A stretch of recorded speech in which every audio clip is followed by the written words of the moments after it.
Bienvenue dans notre émission consacrée à la protection sociale, Combattons les idées reçues. Au programme, la transmission de l'entreprise. Et avec moi, pour combattre ces idées reçues, 4 experts. Pour commencer, Frédéric Turbat, expert comptable, bonjour. Bonjour. Philippe Dabat, directeur assurance de personnes, AG2R La Mondiale Matmut, bonjour. Bonjour. Florian Burnat, avocat, bonjour. Bonjour. Et pour finir, Pascal Julien Saint-Amand, notaire, bonjour. Bonjour. Idée reçue numéro 1, elle est pour vous, Philippe Dabat. Un groupe de protection sociale n'a rien à faire en matière de transmission d'entreprise. Alors, chez AG2R La Mondiale Matmut, nous sommes le premier groupe de protection sociale, d'assurance des personnes et de leurs biens, et nous pensons que nous avons un rôle important à jouer dans la transmission d'entreprise. Et il y a 3 raisons pour cela. La première, c'est que beaucoup de nos clients sont concernés. La deuxième, c'est que les sujets de protection sociale sont au cœur et sont majeurs dans la transmission d'entreprise. Et le troisième, c'est que la temporalité nécessite un conseil pour lequel nous avons un rôle à jouer. Alors, première raison. Alors, la première raison, beaucoup de nos clients sont concernés. On estime en France qu'il y a à peu près 70 000 entreprises qui sont transmises chaque année. Et en moyenne, un quart de ces entreprises sont clientes chez nous. Et d'ailleurs, quand on fait des enquêtes auprès des chefs d'entreprise clients de plus de 55 ans, ils commencent à exprimer cette préoccupation et pour dire j'ai besoin de conseils, comment vais-je m'y prendre? Ce qui souligne la nécessité d'arriver avec un travail, avec une méthode, des outils, mais aussi de manière interprofessionnelle. Et puis, c'est aussi un sujet sociétal. Il y a eu le rapport d'Ombrecost il y a quelques années qui estimait que 30 000 entreprises fermaient faute de succession organisée chaque année. Et ce sont plusieurs dizaines de milliers d'emplois et donc nous avons, nous, un rôle à jouer là-dedans. Alors, deuxième raison. Oui, la deuxième raison, c'est la protection sociale. Ce sujet de protection sociale est vraiment très structurant parce que dans une transmission d'entreprise, il y a 3 parties prenantes. Évidemment, celui qui cède, évidemment le repreneur, mais aussi les salariés. Alors, le chef d'entreprise qui vend, le chef d'entreprise, lui, il est dans un sujet qui est de dire qu'est-ce qui va se passer après. Et donc, il faut l'aider à se projeter pour comprendre les impacts après la cession en termes de revenus, en termes de retraite, comment les choses vont pouvoir se passer. Et le conseiller sur ses revenus, mais aussi sur sa protection sociale, en prenant en compte des cas particuliers comme les carrières longues, comme l'accompagnement emploi-retraite. Pour le repreneur, il y aura bien sûr le sujet de la structure juridique de sa nouvelle entreprise qui va influer sur son statut social, donc sur ses revenus et sa protection sociale. Parfois, dans des petites entreprises, le conjoint participe. Et donc, il y a le sujet du statut du conjoint. Et puis, des sujets de prévoyance. Et enfin, pour les salariés, qui, eux, sont toujours là, il y a sur la continuité d'activité, bien des sujets de vérification de conformité avec les conventions collectives, des sujets de chiffrage des engagements sociaux liés à l'ancienneté des salariés, qui, d'ailleurs, s'ils sont provisionnés, ça aura un impact sur le prix de cession. Donc, vous voyez, 3 parties prenantes et 3 domaines où la protection sociale est importante. Pour finir, une 3e raison, je crois. Oui, c'est la temporalité. Statistiquement, à peu près, 2 entreprises sur 3 sont transmises quand le cédant part à la retraite. Donc, les sujets que j'évoquais de revenus, de couverture pour la retraite, d'organisation du patrimoine. Mais dans un cas sur 10, la transmission est subie parce qu'il y a un accident de la vie, il y a un décès. Et là, s'il n'y a pas eu une mise à jour régulière de la prévoyance, on peut avoir des sujets de protection sociale très, très compliqués. Et puis, dans un cas sur 4, c'est une opportunité. Et donc, le chef d'entreprise ne va pas partir à la retraite. Et donc, à nouveau, d'autres enjeux de revenus et de protection sociale. Donc, vous voyez, en synthèse, beaucoup de nos clients sont concernés. Les sujets d'assurance et de protection sociale sont au cœur. Et le conseil est assez complexe et nécessite une bonne interprofessionnalité avec le notaire, l'avocat et l'expert comptable. Je ne sais pas d'ailleurs, vous qui êtes notaire, avocat, expert comptable, comment vous voyez le rôle joué par l'assureur, entre guillemets. Florian. Je dirais que pour moi, il est essentiel, c'est-à-dire que on a un peu les deux opposés. Soit une entreprise qui est bien accompagnée et effectivement où on va avoir un assureur de personnes qui aura déjà mis en place ce suivi sur le chef d'entreprise et comment il va pouvoir se protéger au fil des ans et au fur et à mesure pour prévoir sa transmission. Et en face de ça, on rencontre aussi des entreprises qui n'ont absolument rien prévu. Et c'est très important, je trouve, de mettre en avant l'assureur de personnes qui est, pour certains, un peu le parent oublié, mais essentiel dans la famille de l'interprofessionnalité.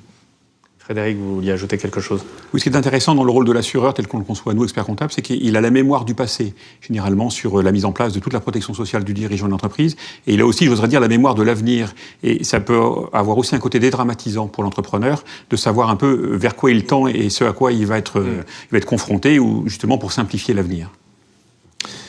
Oui, Pascal. Il y a également une dimension dans l'intervention de l'assureur qui est essentielle, en fait, dans le cadre de la transmission d'entreprise, c'est justement d'aider le dirigeant à se projeter dans le futur et d'organiser la gestion de ses revenus futurs. Parce que lorsqu'on est en train de calibrer, nous, en tant que professionnels, qu'on assiste le chef d'entreprise sur la dimension de la fraction qui sera transmise aux enfants, par exemple, la fraction qui sera cédée pour dégager du patrimoine et du revenu futur, si nous n'avions pas l'information de l'assureur et sur les outils qui ont déjà été mis en place, qui assurent un revenu futur, on risquerait de faire une grosse erreur et en fait, et de passer à côté de quelque chose. Et c'est un volet qui est très technique. Et là, autant on est assez compétent dans nos domaines, que ce soit l'expert comptable, l'avocat ou le notaire, c'est clair que sur l'identification des revenus futurs que l'on aura par les régimes de prévoyance, c'est clair que là, on a vraiment besoin de l'assureur. C'est une vraie expertise spécifique. Ouais. Idée reçue numéro 2, Philippe Dabat. Les projets de vie du dirigeant, ces projets de vie personnels, n'ont pas d'impact en matière de transmission d'entreprise. Bien au contraire. Et ça peut paraître secondaire, mais en fait, c'est primordial. Et chez AG2R, la Mondiale Matmut, nous avons développé une approche qui commence par faire justement cette analyse des projets pour sécuriser la vie future. Le chef d'entreprise, très souvent, il est dans le quotidien, dans l'immédiat, dans l'urgence, et même à 55 ans, il a du mal à se projeter. Et donc, notre démarche que nous lui proposons consiste justement à faire cet arrêt sur image pour comprendre ses projets de vie et se projeter à court, moyen et long terme pour regarder quelles sont les conséquences. Alors, des exemples très concrets. Un chef d'entreprise qui vend pour partir à la retraite n'a pas les mêmes enjeux que le chef d'entreprise qui veut faire un break et faire le tour du monde, ou le chef d'entreprise qui va se repositionner pour pouvoir acquérir une autre entreprise. Également, au moment de la cession, il va transformer une partie de son patrimoine professionnel en patrimoine financier, va se poser la question, en fonction de la structure familiale, d'aider certains enfants financièrement sur leurs propres projets. Donc, des sujets vraiment liés à la vie intime du chef d'entreprise et de sa famille, et qu'il faut aborder de manière très transverse avec les autres professionnels. Et donc, du coup, nous avons construit une démarche qui s'appelle Théo, transmission d'entreprise organisée, qui consiste à faire ce travail justement d'analyse des projets de vie, de conseil en interprofessionnalité avec l'avocat, le notaire et l'expert comptable pour pouvoir porter avec la bonne structure ce conseil. Nous avons donc déployé en région des experts en transmission d'entreprise qui sont au plus près des clients et de leurs conseils historiques, qui sont formés à faire ce travail d'analyse en amont, et ensuite de formuler ces conseils pour pouvoir aider le chef d'entreprise qui transmet à se projeter sur ses revenus, sa protection sociale à court ou moyen terme après la cession.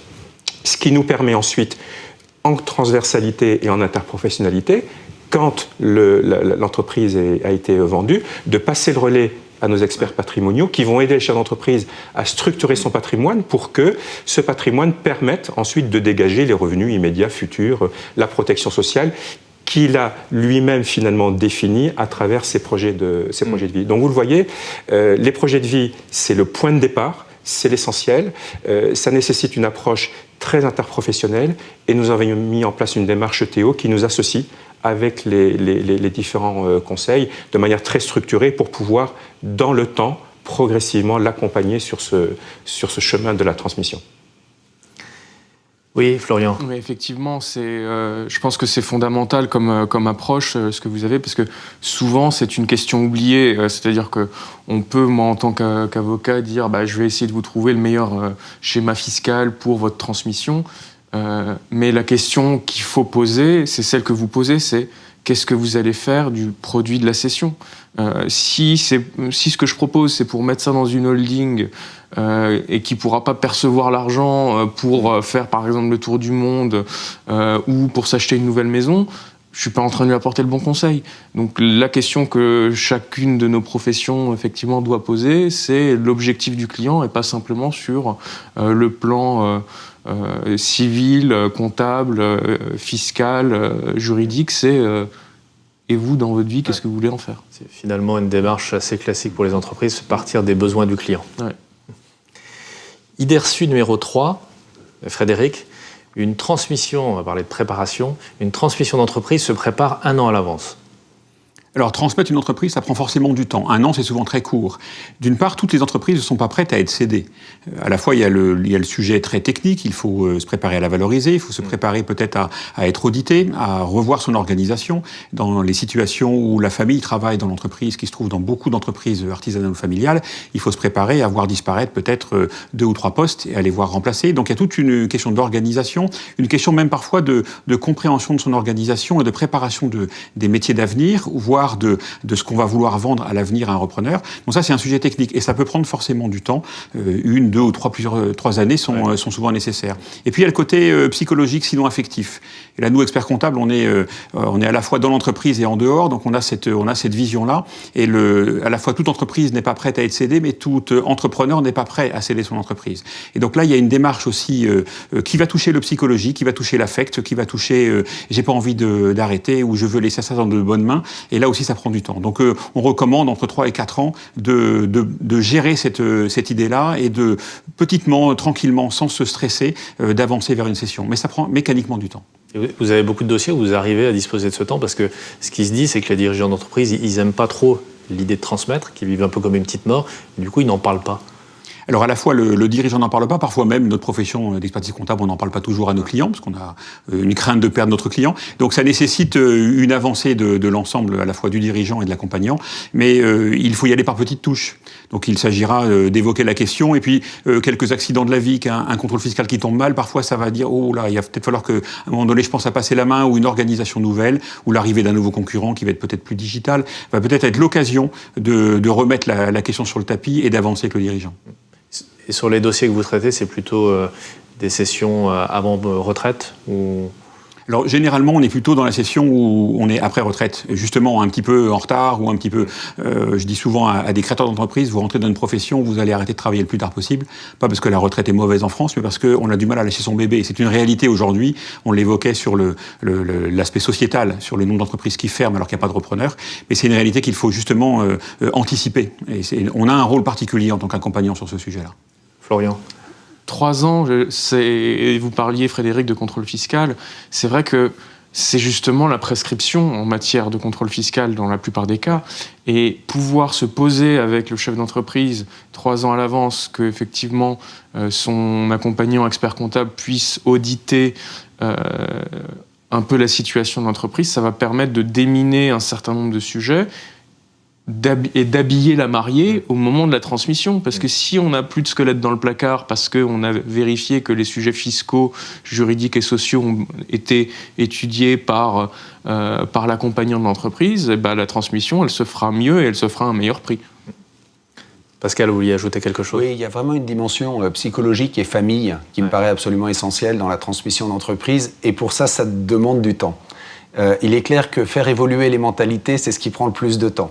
Analyser techniquement un dossier pour voir si je peux utiliser telle règle ou telle règle, c'est purement technique, on est capable de faire ça relativement vite. En revanche, faire bouger les mentalités, le chef d'entreprise, c'est toute sa vie, l'entreprise. Donc le jour où il doit la céder, il y a vraiment un déclic qui va se passer chez lui et il faut qu'on accompagne ce déclic parce qu'avant il était chef d'entreprise, ensuite il n'est plus chef d'entreprise. Il y a tout le volet de transmission, bien évidemment, mais il y a tout le volet psychologique, sa reconnaissance sociale, qui il est demain par rapport à qui il était hier, quelle est la place de ses enfants.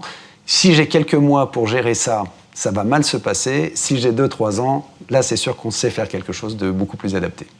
Et vous êtes amené à accompagner justement les clients sur cet aspect, qu'est-ce que je vais faire demain, qu'est-ce que je vais être demain? En fait, de plus en plus, on intervient sur la gouvernance de l'entreprise, c'est-à-dire qu'on va on va travailler beaucoup sur le pacte social, dans les relations entre les enfants qui peuvent rester dans l'entreprise et ceux qui, au contraire, seront en dehors. C'est des questions qui sont extrêmement sensibles et généralement qui sont vues avec un prisme qui est un peu faussé au travers de la vision du chef d'entreprise. Le chef d'entreprise veut que l'entreprise perdure lorsqu'il est dans une transmission familiale et il va maximiser les pouvoirs vers l'enfant repreneur. Et en fait, c'est la meilleure façon pour créer une tension dans le groupe familial et finalement avoir l'inverse de l'objectif qu'on poursuivait. Donc ce qui est très important et le regard qu'on pourra avoir, nous autres, les professionnels autour de lui, c'est de lui dire vous faites votre première session d'entreprise, c'est fondamental pour vous. Nous, on en a fait des centaines et on sait ce qui se passe quand c'est pas bien présenté. Et par contre, on sait aussi que dès qu'on accompagne, ça se passe extrêmement bien. Et donc tout le travail justement sur la gouvernance, sur quel va être le rôle de ceux qui sont dans l'entreprise, quel est le rôle de ceux qui sont en dehors, comment on s'assure que c'est un projet qui bénéficie à tout le monde, c'est vraiment quelque chose qui est essentiel. À nouveau, quand on a du temps, on arrive à de meilleurs résultats que quand on est un peu précipité. Idée reçue numéro 4, Frédéric. Lors de la transmission d'une entreprise, finalement, le rôle de l'expert comptable, il se borne à évaluer l'entreprise à transmettre. Alors, on pense souvent à l'expert comptable comme un technicien. Donc, effectivement, dès l'instant où il est question de transmettre une entreprise, de la vendre, de la mettre sur le marché, on va aller voir l'expert comptable pour dire « valorisez-moi ça ». Et idéalement, trouvez-moi le meilleur prix et justifiez-le par des bonnes formules de calcul et les plus alambiquées, probablement. Mais bien au-delà de ça, l'expert comptable a une mission d'accompagnement. Et généralement, quand il intervient sur une transmission d'entreprise, il a accompagné son chef d'entreprise, il a accompagné son client depuis plusieurs années. On prend rarement un expert comptable juste pour valoriser une société et la vendre de manière immédiate. Auquel cas, notre rôle, il est un petit peu différent, il peut être beaucoup plus large. À la fois, il peut être facilitateur de la session, parce qu'on peut même jouer dans certaines situations, dans des cas un peu délicats de négociation, soit le rôle du méchant, soit le rôle du gentil, et endosser sans grande difficulté et sans grand enjeu pour le professionnel, une situation qui va permettre de faciliter et de faire avancer la session dans des moments un peu de crispation. On va pouvoir jouer aussi le rôle de facilitateur de la mission en elle-même, avec tous les intervenants qui vont être le notaire, l'assureur, l'avocat, et bien évidemment l'expert comptable, et prendre peut-être dans certaines situations le lead sur l'ensemble de la mission. Et puis, on a tout cet accompagnement qui parfois déborde juste le cadre technique, qui va être l'accompagnement psychologique du dirigeant, peut-être même de son conjoint, peut-être de celui ou de ses enfants qui sont à l'intérieur de l'entreprise, qui vont soit rester, soit au contraire sortir si jamais il y a une vente. Donc, cette dimension se dote d'une dimension complémentaire qui est une dimension personnelle. Et donc, le technicien rejoint, dans certains cas, l'affectif, dans certains cas, le rôle de coach, sans galvauder particulièrement cette expression-là, mais rejoint un accompagnement qui vire assez vite sur le personnel, et ce qui d'ailleurs procure un intérêt particulier à ce type de mission-là pour un professionnel. Alors, si je comprends bien, finalement, dans ces opérations, il y a quelqu'un qui coordonne, et puis après, qui fait intervenir notaire, avocat, etc. Et ça se passe bien, parce qu'on en parle beaucoup de l'interprofessionnalité sur le terrain. Comment ça se passe? Alors, c'est clair que c'est toujours utile qu'on ait un chef d'orchestre, et le chef d'orchestre, c'est pas toujours la même personne. C'est vraiment celui qui a la relation la plus ancienne ou la plus approfondie avec le client. Donc, ça peut être l'assureur, ça peut être l'expert comptable, ça peut être l'avocat, ça peut être le notaire. C'est vraiment, chaque dossier est particulier, et il n'y a pas de règle en la matière, me semble-t-il. En revanche, c'est lui qui va organiser en fait le travail des uns et des autres, et qui va s'assurer que la réunion en fait des efforts de chacun sera bien au bénéfice du client, et c'est lui qui sera dans la relation directe en fait, et ça se passe finalement très bien. Ouais. Hein. Parce qu'il peut y avoir quelques petits chevauchement parfois de domaine de compétences. Oui, vous avez parfaitement raison, effectivement. C'est un des points qui est essentiel. Dans l'organisation de la mission, celui qui a le rôle de chef d'orchestre doit bien définir avec les autres intervenants quel va être le rôle de chacun pour être sûr qu'effectivement on n'ait pas les tensions que vous évoquez. Mais dès lors que c'est bien défini au démarrage, effectivement, c'est quelque chose qui se passe bien. Philippe, vous vouliez ajouter? Et c'est d'autant plus important qu'on est sur une durée qui est longue. Ouais. On l'a dit, il faut la préparer sur plusieurs années, mais l'accompagnement et le conseil ne s'arrêtent pas le jour de la vente et le jour où le chef d'entreprise qui vend perçoit le chèque. Les travaux continuent encore et l'accompagnement continue une fois la session réalisée, parce qu'il y a d'autres questions qui sont liées, familiales, patrimoniales, qui se posent. Et donc ce travail de chef d'orchestre est très important sur une durée qui finalement est assez longue au bénéfice d'un client commun. Oui, Frédéric. Ça nécessite aussi un peu de modestie de la part des professionnels que nous sommes, et dans certains cas même d'aller chercher conseil auprès d'un avocat, d'un assureur ou du notaire qui est en charge du dossier. Et on s'enrichit aussi mutuellement, donc il y a une vraie interprofessionnalité qui peut être jouée sur ce sujet-là, et toujours en mettant au centre notre client. Oui, c'est un peu effectivement un changement de paradigme par rapport à il y a quelques années. C'est vrai que on pouvait, je parle dans le domaine de l'avocat, avoir le généraliste en droit des affaires qui se disait je vais faire le droit des sociétés, le droit fiscal, le droit commercial, et même qui, dans peu de cas, mais dans certains cas, essayer de se dire bah voilà, j'ai pas forcément besoin pour cette petite question-là de faire appel à un expert comptable ou de faire appel à un notaire. Le monde change, les métiers se spécialisent. Moi, je ne sais pas faire, par exemple, tous les métiers de l'avocat, bien au contraire. Alors, évidemment, chaque professionnel a son domaine de compétences et on s'enrichit, contrairement à ce qu'un certain nombre de personnes pensent, dans nos domaines, on s'enrichit à travailler en interprofessionnalité. C'est ça l'avenir. Et ça veut dire aussi que le chef d'entreprise il doit faire attention à aller chercher, entre guillemets, des conseils qui soient avocats, notaires, experts comptables, qui sont spécialisés quand même, qui connaissent très bien la transmission d'entreprise. C'est quand même un domaine particulier. Oui, tout à fait, et surtout qui ont une capacité à travailler ensemble, parce qu'effectivement, d'une part, il faut la compétence technique, globalement, on arrive à la trouver, et après, il faut être capable de travailler ensemble, et ça aussi, on arrive à le trouver, mais chaque chef d'entreprise, en fait, va trouver. En tout cas, chaque chef d'entreprise va trouver son équipe, c'est-à-dire qu'il y a des gens avec lesquels ça passera bien, le courant passera bien, il aura le sentiment d'être compris, et ça, c'est essentiel. Et pour les professionnels, il est essentiel aussi qu'on se connaisse, et en tout cas, et qu'on respecte les zones de compétences de chacun. Et je crois que ça se passe très très bien, effectivement, dès lors qu'on a cette conscience qu'on n'est pas omniscient et que forcément on a des zones dans lesquelles on est complètement incompétent. Et cette confiance mutuelle est partagée, du coup. Voilà. Ouais. Idée reçue numéro 5, Florian, en tant que fiscaliste, elle ne va pas vous étonner. La fiscalité de la transmission d'entreprise est confiscatoire. Alors, on a deux volants de la notion, confiscatoire en cas de cession, confiscatoire en cas de transmission à titre gratuit. Je ne vais pas vous cacher qu'effectivement, alors le terme confiscatoire est très, un peu la très crainte, à la mode. Le chef d'entreprise, c'est j'ai été imposé chaque année, etc. Et maintenant, en plus, quand je vends, on va m'imposer à nouveau. Mais oui, surtout que le chef d'entreprise, il peut avoir créé sa société avec 1 000 ou 10 000 euros. Aujourd'hui, tout ce que je lui souhaite, c'est que ça vale 1, 10, 15 millions d'euros. Et en réalité, s'il l'a créé à partir de rien, sa plus-value imposable, ça va être la totalité. En plus, en termes de lisibilité, la fiscalité des particuliers change, je dirais pas tous les ans, mais presque. Donc c'est un sac de nœuds incroyable pour le chef d'entreprise, il ne sait plus à quel sens se vouer. Alors aujourd'hui, en tout cas, on a un schéma un peu plus clair si on veut céder son entreprise. Maximum, la plus-value, ce sera 30%. Alors vous allez me dire, j'ai créé ma boîte, elle vaut 1 million aujourd'hui, je donne 300 000 euros à l'État. Ça, je comprends que ça puisse créer une crispation. Maintenant, il y a aussi des réflexions sur comment est-ce qu'on peut optimiser ça. Je donne un exemple, c'est quelqu'un qui travaille dans un domaine industriel et qui se dit je vais vendre ça et puis je vais ouvrir un hôtel dans le Pays Basque. Et il fait un apport à une holding, il revend et ensuite il réinvestit l'intégralité dans cette nouvelle activité. C'est ce qu'on appelle un apport cession et ça permet d'éviter une imposition immédiate, sous certaines conditions, de cette plus-value. Il n'aura pas à payer les 300 000 euros s'il revend 1 million. On peut aussi penser, est-ce que vous voulez éventuellement, certes, récupérer une partie des fonds ou en transmettre une partie à vos enfants. Ça, c'est ce qu'on appelle la donation-cession. Je donne des titres et ensuite je cède.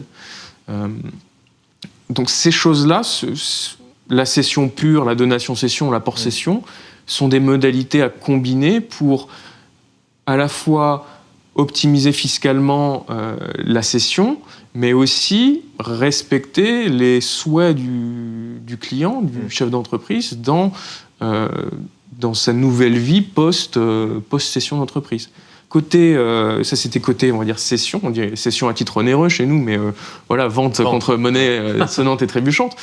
Si jamais il veut transmettre, là effectivement, c'est confiscatoire dans le sens où forcément on se dit j'ai payé toutes ces années mon impôt sur les sociétés, mon impôt sur le revenu, et là on me demande des droits de donation ou des droits de succession. Je paye 2 fois. Et donc il faut réfléchir en fonction du schéma familial, en fonction de qui veut reprendre, en fonction de combien on veut donner. Il y a des solutions pour limiter l'imposition, mais qui sont très spécifiques à chaque dossier. Oui, en fait, il y a beaucoup de dispositifs, mais qui correspondent à plusieurs situations, mais qui font peut-être aussi que pour le non-spécialiste, c'est pas hyper lisible, c'est pas facile à appréhender. C'est d'autant plus important de se faire bien accompagner parce qu'il n'y a pas une seule réponse sur je veux céder, je veux transmettre. Oui, mais qui, que, quoi, comment. Et là, avec toutes ces infos-là, on est en mesure d'apporter un vrai conseil et de rendre moins confiscatoire la fiscalité sur la transmission. Pascal, vous vouliez ajouter quelque chose ? Oui, comme l'évoque Florian, un point qui est vraiment essentiel, c'est d'abord toujours de bien écouter le client, de bien définir avec le client ses objectifs, parce qu'il n'y a pas une bonne solution dans l'absolu, il y a une bonne solution en fonction de l'objectif poursuivi. Et donc ce premier volet, c'est souvent un volet sur lequel on travaille peut-être parfois pas assez, et on va un peu vite à la solution en se disant « là j'ai une bonne solution », je vais essayer de la plaquer, alors que bien évidemment, et on sait tous que c'est pas la démarche à retenir. La deuxième remarque, c'est quelque chose, quand on parle de fiscalité confiscatoire, qui est assez, effectivement, qu'on ressent beaucoup quand même en France, et il y a un élément qui est un peu perturbateur, et qui est un peu perturbant en fait pour le contribuable français, c'est que quand on a une vision un peu internationale des choses, on va arriver en droit français en ayant utilisé tous les mécanismes un peu spécifiques qu'on connaît, le Dutreil dans la transmission, les donations avant cession, etc., etc. On va réussir à avoir une fiscalité somme toute supportable et qui n'est du coup plus du tout confiscatoire. Mais on est obligé pour ça d'être extrêmement bien conseillé par des gens techniques qui vont vous expliquer énormément de choses qui vous paraissent complètement abscons. Donc ça c'est une réalité. Dans d'autres pays, vous aurez ce régime mais qui est applicable à tout le monde d'emblée. En fait. Et en France, on cumule souvent les impositions, alors que dans d'autres pays, on va avoir un impôt dans telle catégorie, et par contre, on n'aurait pas d'autre impôt dans telle autre catégorie. Enfin, si on est sur une cession d'entreprise, si vous êtes, je sais pas moi, en droit belge, vous n'avez pas d'impôt de plus-value sur votre cession, par contre, vous avez un impôt de succession.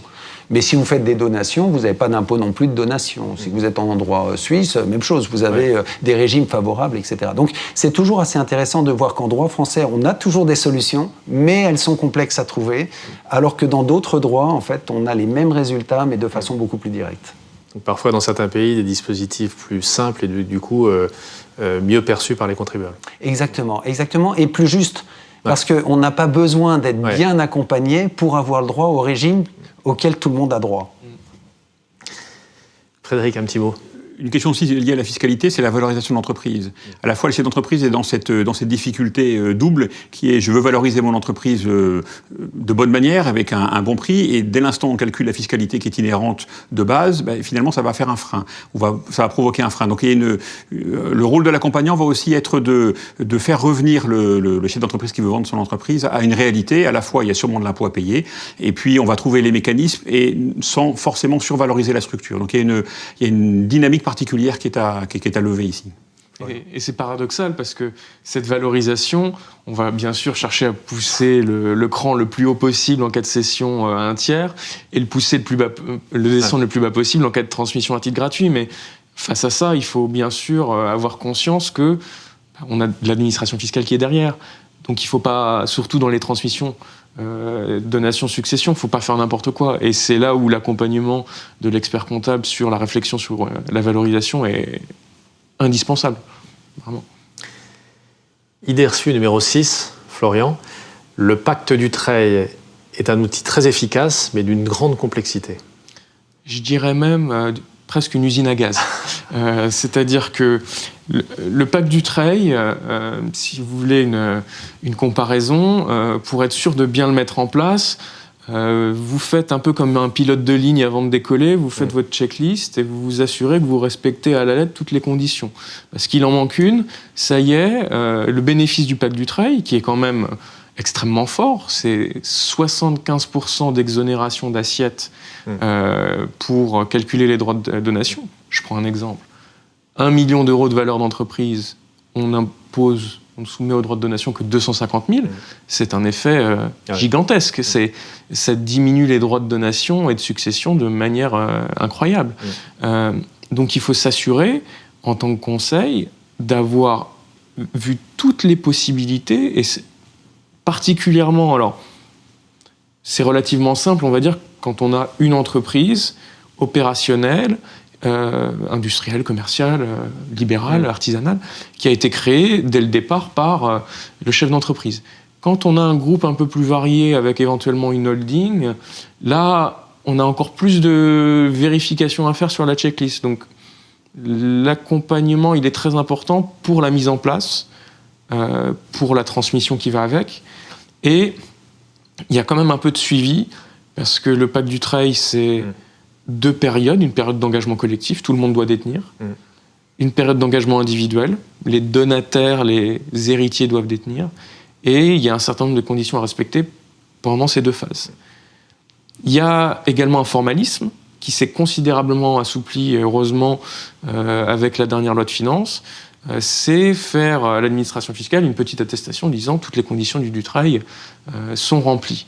On devait auparavant, dans les 3 premiers mois de l'année, chaque année, pendant toute la durée du Dutreil, donc ça un minimum de 6 ans, envoyer cette attestation, faute de quoi on perdait le bénéfice de l'exonération du Dutreil. Ça pouvait être 4, 5, 6 ans avant. C'est extrêmement sévère. Oui. Extrêmement sévère, et ça peut effectivement être une inattention du chef d'entreprise qui pensait que c'était tel ou tel conseil qui allait s'en charger. Mais de tel ou tel conseil, ça faisait pas partie de sa lettre de mission. Aujourd'hui, on doit avoir cette attestation prête pour l'administration fiscale et on doit la fournir une seule fois à la fin. Donc, de ce point de vue-là, c'est beaucoup plus simple. Du point de vue mettre en place le Pacte Dutreil, c'est compliqué. Il faut se faire entourer. Mais c'est un outil d'une puissance telle qu'il ne faut surtout pas en avoir peur au point de l'éviter parce que les accompagnants sont là pour ça. Ouais. Pascal, vous êtes notaire, est-ce que vous l'utilisez souvent, cet outil ? Oui, beaucoup, parce que, comme le rappelait Florian, c'est un outil extrêmement puissant et qui est très adapté, en fait, dans le cadre des transmissions d'entreprises familiales. Dans ce cadre-là, les conditions qu'on rappelait, finalement, ce sont des conditions qui sont des obligations de conserver pendant 6 ans, les 2 ans d'engagement collectif, les 4 ans d'engagement individuel, les titres de la société et l'obligation que l'un des signataires de l'engagement collectif exerce une fonction de direction pendant l'engagement collectif et pendant 3 ans à compter de la transmission. Donc on le voit, dans une entreprise familiale, ce sont des conditions qui sont très faciles finalement à remplir. Et en contrepartie de ça, et comme le rappelait Florian, on a un abattement de 75% de la base imposable, et lorsque l'on donne avant 70 ans en pleine propriété, on divise encore les droits par 2. Si on donne en nue propriété, on est taxé que sur la nue propriété donnée. Donc on le voit, on a vraiment un coin de ciel bleu du droit fiscal français. Et ça, c'est extraordinaire. Et on remercie Renaud Dutreil d'avoir mis en place ce régime à l'instigation d'Yvon Gattaz, qui avait poussé le projet pendant des années. Mais c'est clair qu'on a vraiment là une mesure extrêmement intelligente, extrêmement utile et qui a sauvegardé des milliers et des milliers d'emplois. Et donc ça, c'est vraiment très, très positif. Et c'est clair qu'on l'utilise extrêmement souvent. Pourtant, on entend encore dire que certains dirigeants vont s'exiler, notamment en Belgique, pour transmettre à titre gratuit. Alors, vous avez raison, en fait, lorsqu'il y a des dirigeants qui peuvent partir à l'étranger, ça peut être pour plusieurs raisons. Ça peut parfois être pour des raisons fiscales, mais c'est assez lourd du point de vue fiscal parce qu'en droit fiscal interne français, on a 3 critères de taxation. Soit le donateur ou le défunt est résident de France, soit le donataire ou l'héritier est résident de France et l'a été pendant 6 ans au cours des 10 dernières années, soit enfin l'actif est un actif français. Ouais. Si une seule des 3 conditions est remplie, je suis taxable. Donc ça veut dire que si je pars avec mon entreprise, je pars avec les enfants, mis à part les quelques rares cas où j'ai une convention en matière de donation ou de succession, comme avec l'Italie, qui permet de couvrir certains autres cas. Donc c'est lourd. Si bien que celui qui part, en règle générale, c'est aujourd'hui beaucoup moins pour des raisons fiscales, mais c'est aussi pour un aspect psychologique. C'est-à-dire que l'admiration en France à l'égard du chef d'entreprise qui réussit, elle est plus basse que dans nombre d'autres pays. Et le chef d'entreprise qui est pointé du doigt toute la journée parce qu'il a réussi, il y a un moment, il en a assez et il décide de partir. Alors, Bien évidemment, c'est pas tout le temps le cas, etc. Et je voudrais pas forcer le trait. Mais dans certains cas, effectivement, c'est une des raisons qui conduit les chefs d'entreprise à partir ou à aller monter leur entreprise à l'étranger, tout simplement, parce qu'on est dans une dynamique qui est souvent plus positive à l'égard de ceux qui réussissent dans les autres pays qu'en France. Florian. Dès lors qu'il y a un lien avec la France, comme l'évoquait effectivement Pascal, qui fait que la transmission peut être imposable en France, on voit bien, c'est pas l'imposition en soi de la transmission qu'on cherche à éviter, parce qu'il y a effectivement très peu de conventions fiscales qui permettent de limiter, quand on est résident à l'étranger, les droits de donation ou succession. C'est plus la fiscalité des revenus. C'est pendant la vie de l'entrepreneur, limiter l'imposition qui va être due sur ses propres revenus, parce que là encore, il y a aussi cet effet psychologique. Je préfère m'exiler dans un pays où j'ai pas forcément le tissu social que je peux avoir en France pour payer moins d'impôts sur mes revenus.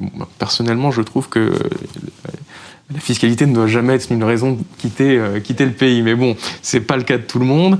Voilà, ce qu'il faut retenir, c'est que partir pour ne pas payer de l'impôt sur le revenu, oui. Enfin, pour limiter l'impôt sur le revenu, oui. Pour la transmission, pas forcément. Au passage, d'ailleurs, c'est très contesté quand on dit voilà, il y a encore aujourd'hui des gens qui partent pour payer moins d'impôts. Vous, dans votre clientèle, il y a toujours des gens qui partent pour payer moins d'impôts ? Oui, ça peut arriver, mais c'est clairement pas. J'ai pas un flot énorme. On ressent beaucoup plus en fait des aspects psychologiques, le côté stigmatisation qui est un peu plus marqué vers ceux qui décident de partir. En revanche, ce qui est vrai, c'est qu'on a beaucoup d'enfants de nos clients qui, ayant une bonne formation, commencent à l'étranger et restent à l'étranger. Ouais. Ça, c'est plutôt là-dessus qu'on sent qu'il y a vraiment une déperdition et c'est vraiment dommage. Est-ce qu'il y a plus de potentiel de carrière pour eux ? Oui, il y a plus de potentiel, il y a moins de formalisme, c'est beaucoup plus facile de démarrer son entreprise. Et puis, il y a quand même toujours aussi un peu plus cette admiration de celui qui réussit. Et c'est quelque chose qui est positif et qu'il faudrait vraiment encourager du point de vue français. Mais ça, c'est une question de mentalité, ça prend plus de temps forcément. Il y a du travail. Oui, un peu de travail. Idée reçue numéro 7, Pascal. La donation de titres est réservée aux transmissions familiales. Alors, c'est clair que la donation de titres va être complètement adaptée dans des transmissions familiales. On l'a évoqué tout à l'heure. Dans le cadre on va pouvoir utiliser le régime Dutreil, etc. Enfin, on a vraiment des outils extrêmement puissants dans le cadre de la transmission familiale. Et puis, on va pouvoir coupler ça avec des outils juridiques comme la donation-partage, c'est-à-dire qu'on va pouvoir donner aux enfants et figer les valeurs. Je peux donner la même chose, le même nombre de titres de l'entreprise à chacun des enfants, ou au contraire, je peux utiliser des outils dans lesquels j'aurais donné les titres de l'entreprise à l'un des enfants, à charge pour lui d'indemniser les autres. Ouais. C'est ce qu'on appelle les donations partage avec Soult.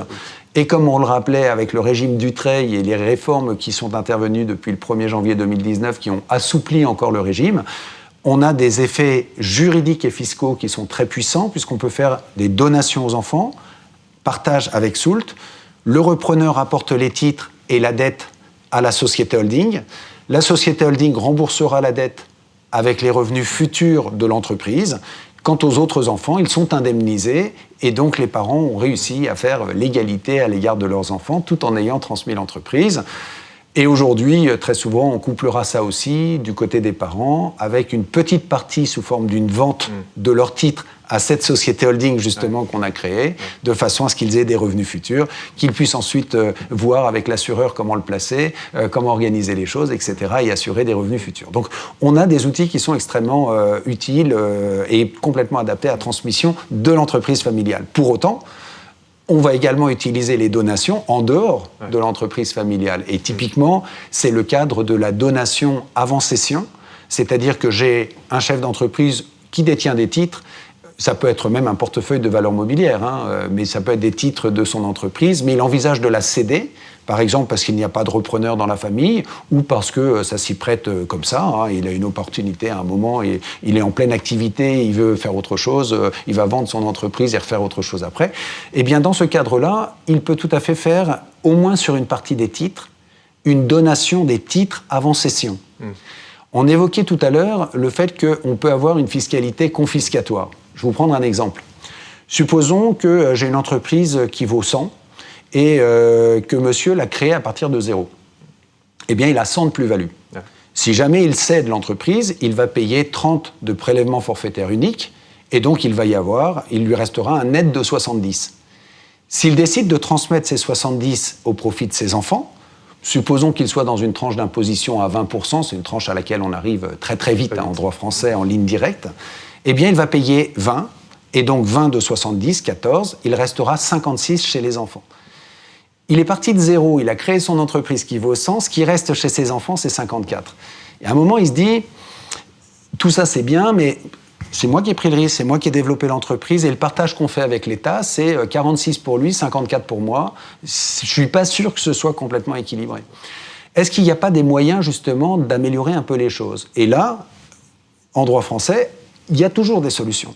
Elles ne sont pas faciles à trouver, mais il y a toujours des solutions. Et la principale solution dans un cadre comme celui-ci serait, le chef d'entreprise va dire, plutôt que de commencer par la vente, puis la donation du prix de vente, eh bien je vais commencer par la donation, je donne les titres de la société au profit des enfants, la donation purge sur le plan fiscal le montant de la plus-value, si bien que lorsque les enfants vendent, ils ne sont pas taxables sur cette plus-value.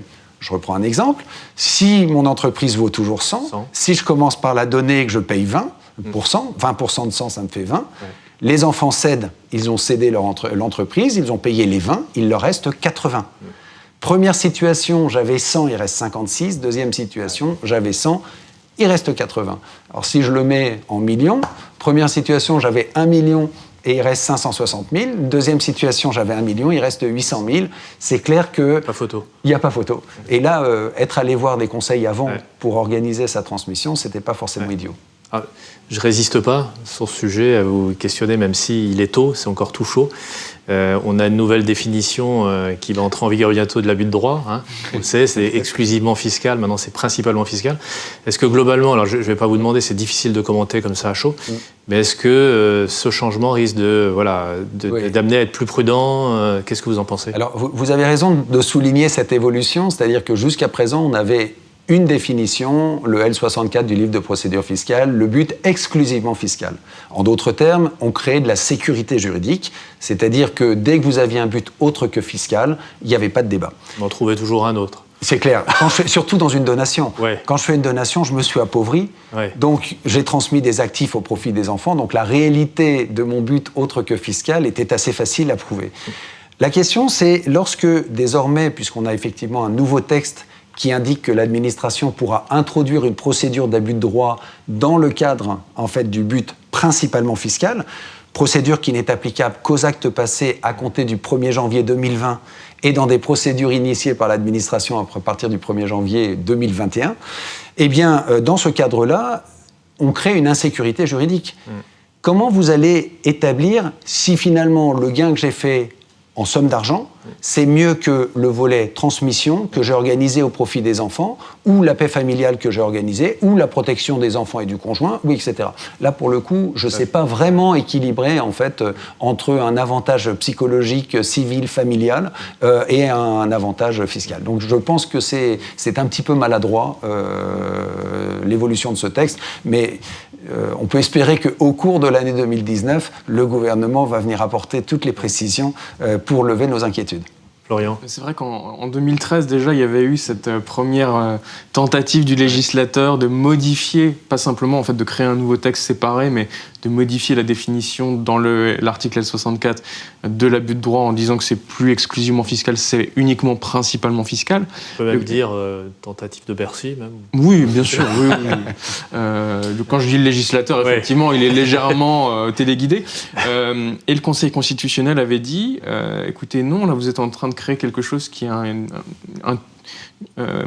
caractérisation de sanctions presque pénales, parce qu'on peut aller jusqu'à des majorations de 80%, mais vous créez, comme l'expliquait Pascal, une situation d'imprécision, de manque de clarté de la part du texte, donc l'article L64, qui ne dit pas ce qu'est principalement fiscal. Donc en fait, vous ne définissez pas la sanction pénale. Est-ce que ça pourrait motiver à l'avenir une censure par le Conseil constitutionnel ? Ça pourrait le motiver. Il y a effectivement, on va dire, un certain nombre de praticiens qui sont un peu dans les starting blocks, c'est-à-dire que nous attendons avec une certaine impatience les commentaires de l'administration fiscale sur ce texte, parce que la publication de ces commentaires, elle nous permet d'émettre des recours, justement sur cette imprécision qui entraîne une sanction, une majoration de 40% qui peut être assimilée à une sanction pénale. On appelle ça un recours en excès de pouvoir avec question prioritaire de constitutionnalité, un REP-QPC. En fait, attaquer ce que l'administration va dire comme commentaire sur le texte va permettre de soumettre au Conseil constitutionnel le texte pour vérifier si oui ou non cette disposition est effectivement conforme aux principes posés par notre Constitution. Et l'imprécision, elle continue à nous choquer, donc on a bon espoir qu'il y ait une prise de position par le Conseil constitutionnel. Et en attendant, est-ce que c'est pas un vrai motif pour, s'il y a des projets sous le coude, à aller vite et à profiter de cette année ? Tout à fait, tout à fait. Ouais. En fait, il y a 2 remarques là-dessus. La première, c'est effectivement, au cours de l'année 2019, le texte n'est pas applicable, donc si on est prêt psychologiquement, c'est bien. La deuxième remarque, c'est on revient sur la réflexion qu'on avait évoquée déjà, dans laquelle, en fait, il est essentiel de bien définir l'ensemble des objectifs qui sont poursuivis, parce que ça aurait également une utilité sur le plan fiscal, de pouvoir expliquer que finalement, ça s'inscrit non pas dans un but principalement fiscal, mais vraiment dans une stratégie globale d'ensemble, etc. Motiver très profondément les opérations. Oui, et qu'on sait à partir de là définir. Et ce qui est très choquant, en fait, dans ce texte-là, c'est le fait que ça va être apprécié par des inspecteurs des impôts qui vont venir contrôler et qui ne jugeront pas forcément le but principalement fiscal de la même façon si je suis à Paris, à Marseille, à Lyon. Lorsque j'irai faire un contentieux, eh bien, mon juge du fond qui va apprécier le but principalement fiscal n'aura pas la même notion s'il est à Lille, à Bordeaux, à Nantes. Et donc, on crée en fait une insécurité juridique et ça, c'est pas bon. Voilà, donc il faut vraiment éviter ce genre de choses, c'est un petit peu dommage. Par contre, pour limiter un tout petit peu la portée quand même de ce texte-là, parce qu'on a vu écrit beaucoup de choses, le but principalement fiscal, contraire à l'objectif poursuivi par le législateur. Et donc, quand j'ai un texte qui est clair et qui définit l'objectif, même si mon but est principalement fiscal, j'ai 0 risque. Et ça, il ne faut pas oublier de le rappeler, parce que dans la plupart des opérations qui nous occupent, je n'ai pas de débat. Si je suis dans une transmission du trade, j'ai un avantage fiscal, mais j'ai 0 risque. Exactement. Frédéric, vous vouliez ajouter un petit mot ? Oui, il est clair que ce texte-là risque d'ouvrir un grand nombre de litiges, ou en tout cas susciter un grand nombre de questions, un grand nombre de litiges avec l'incertitude fiscale que l'on a évoquée. Ça nécessite d'autant plus de prendre du temps pour anticiper, organiser et pouvoir justifier auprès de l'administration, auprès de tous les intervenants. Mais ça va aussi mettre une certaine incertitude à la fois au moment de la transmission, mais bien en amont, parce que pour le coup, l'application de ce texte-là pourra avoir également des résonances sur la manière de gérer sa rémunération, la manière de gérer la rémunération de ses enfants dans une structure familiale. Donc on élargit le débat, et puis l'utilisation de l'adverbe dans les textes fiscaux a toujours été quelque chose d'un peu dangereux en fait pour le contribuable. Un dernier mot sur ce sujet. Oui, un dernier mot. On pourra en parler longtemps. Exactement. Mais pour effectivement rejoindre sur cette idée d'imprécision et le fait que les inspecteurs dans différentes régions puissent avoir des visions différentes, sur un texte qui n'a pas grand-chose à voir, mais qui est sur celui du régime Murphy, donc des distributions de dividendes intra-groupe, on a une clause anti-abus qui est sur le principalement fiscal. Pour des raisons un peu spécifiques, elle ne peut pas être soumise au Conseil constitutionnel. Mais ce principalement fiscal, il pose des problèmes dans les holdings patrimoniales. Est-ce qu'on est en train de mettre en place une holding patrimoniale pour un but principalement fiscal, pour payer moins d'impôts sur le dividende ? Et honnêtement, les commentaires de l'administration n'apportent strictement rien à la discussion. Donc c'est là où la crainte peut aussi se poser, mais sur ce nouveau texte, est-ce qu'on va nous dire les mêmes imprécisions qu'avant, et dans ces cas-là, on n'est pas plus avancé. Voilà. Affaire à suivre. Idée reçue numéro 8, Pascal. La société civile patrimoniale ne constitue pas un outil de transmission d'entreprise. Alors la société civile patrimoniale peut être utilisée en fait en amont ou en aval de la transmission d'entreprise. Donc typiquement, si ça constitue un outil effectivement qu'on va utiliser dans le cadre de la transmission. Si je me place en amont, typiquement, je peux l'utiliser par exemple pour dissocier l'avoir et le pouvoir. C'est-à-dire que l'utilisation d'une société civile va me permettre d'organiser un contrôle, par exemple, de l'entreprise que je transmets, alors même que j'ai maintenu en avoir la même valeur entre chacun des enfants. Je prends un exemple. Supposons que j'ai une entreprise qui vaut 1 million d'euros et j'envisage de la transmettre à mes 3 enfants. J'ai un enfant repreneur, 2 qui ne le sont pas. Je veux pourtant assurer absolument l'égalité entre mes enfants. Qu'est-ce que je peux faire ? Je pourrais tout à fait apporter 50,01% du capital de ma société à une société civile à l'IS, donc en report d'imposition, et puis ensuite donner la majorité du capital de cette société civile à l'IS à l'enfant repreneur. De cette manière, il est majoritaire dans la société qui est majoritaire dans la société opérationnelle. En valeur, en faisant ça, je lui ai donné que 25% de la valeur globale du groupe, et donc je peux donner 25-25 aux autres, il me reste encore 25% que je pourrais répartir égalitairement entre tous les enfants. Donc on le voit, la société serait tout à fait un outil qui me permettrait de gérer à la fois la dissociation de l'avoir et du pouvoir. Mais je peux aussi l'utiliser en aval, dans le cadre d'une transmission. Donc supposons que là, mon idée soit plutôt je transmets mais je veux vendre. Je pourrais imaginer de faire d'abord une donation. Donc donation-partage à l'égard des enfants. Et puis, dans le cadre de la vente, eh bien, prévoir dans mon acte de donation un certain nombre de clauses. Donc je peux avoir des clauses, par exemple, qui imposeront aux enfants d'apporter le produit de la vente à une société civile, ou encore des clauses qui imposeront aux enfants d'acheter un bien immobilier ou ce que je veux. Enfin, dans mon acte de donation, j'aurai un certain nombre de clauses que je peux insérer. Et je peux tout à fait utiliser ma société civile, par exemple, en aval, pour regrouper mes enfants, pour faire ensemble des investissements qui auraient du sens. Et ma donation, je peux la faire en pleine propriété, je peux la faire en nue propriété. Les parents peuvent garder l'usufruit, peuvent apporter une société dans laquelle ils seront eux-mêmes gérants, garder les pouvoirs, ou au contraire y associer leurs enfants. Enfin, la gamme d'outils en droit français est extrêmement large, donc on a toujours de grandes possibilités. Et la forme de la société civile est très souple de ce point de vue. Oui, c'est ça, tout à fait. En fait, j'aurais pu effectivement, dans les 2 exemples que j'ai pris, j'aurais pu utiliser une SAS qui m'aurait donné de la souplesse aussi. En termes de coûts de fonctionnement, la société civile est un peu moins chère, donc c'est pour ça qu'on va souvent vers des sociétés civiles. Mais on pourrait tout à fait utiliser une forme ou une autre, et c'est clair que la société civile est particulièrement souple. Messieurs, un grand merci d'avoir combattu avec véhémence les idées reçues en matière de transmission d'entreprise. Merci beaucoup.